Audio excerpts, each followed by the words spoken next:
श्रीमती अशोका दंसना मुई नैना पंचायत सरपंच आरु शिव मंदिर आमे से शिवरात्रि आमे 4 दिन है आमे से पूजा पाठ जे करूँ काली वृषभ प्राण प्रतिष्ठा आज सकाले कराई तो मैडम के आमे खरियारू डाकी थिनु प्रवचन लगी से आसिक आमके 3 दिन है केते बढ़िया रे से प्रवचन दौन समस्त आमे महिला माने खुशी ही जाऊँ नारी महिला उपरे भी से सब विषय कहून शिव पार्वती विषय कहने राम सीता विषय कहने तो समस्ते खुशी अच्छुँ आरु मैडम तो 5-7 बरस हो गला प्रवचन से मातिछन से एमती आगे बढ़न आगे करन आमे से काशी विश्वनाथ पाखे ने आमे प्रार्थना करूँ। आपनक मंदिर आ कोन कोन प्रोग्राम होबो? आमर मंदिर रे काली हैला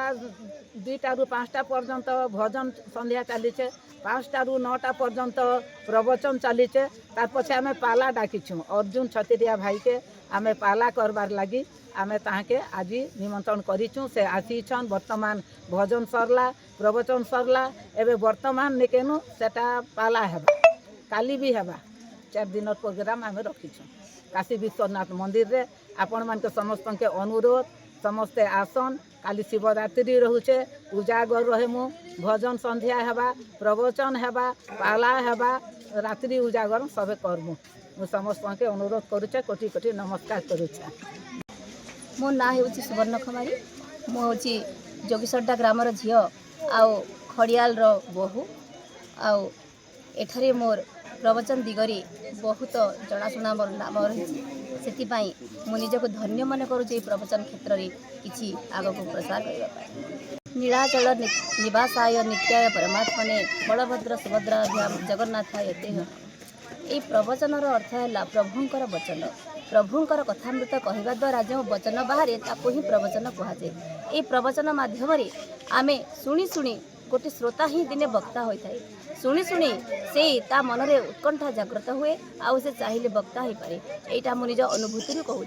मु भी मोर गुरु महाराज मानकर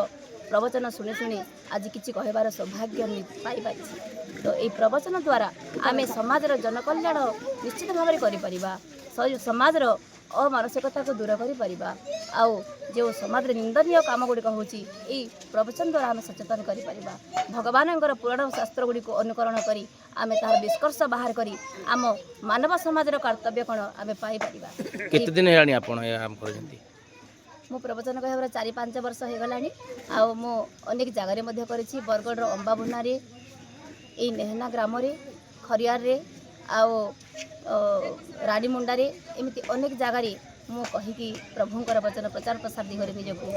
कहीकि धन्य मन करुछि आग को आहरी भल करिवार प्रयास जारी रखिछि। निज माँ बाप को ठीक समय रे आमे सेवा करदिबा हमको सेवा दिने प्राप्त होबो तो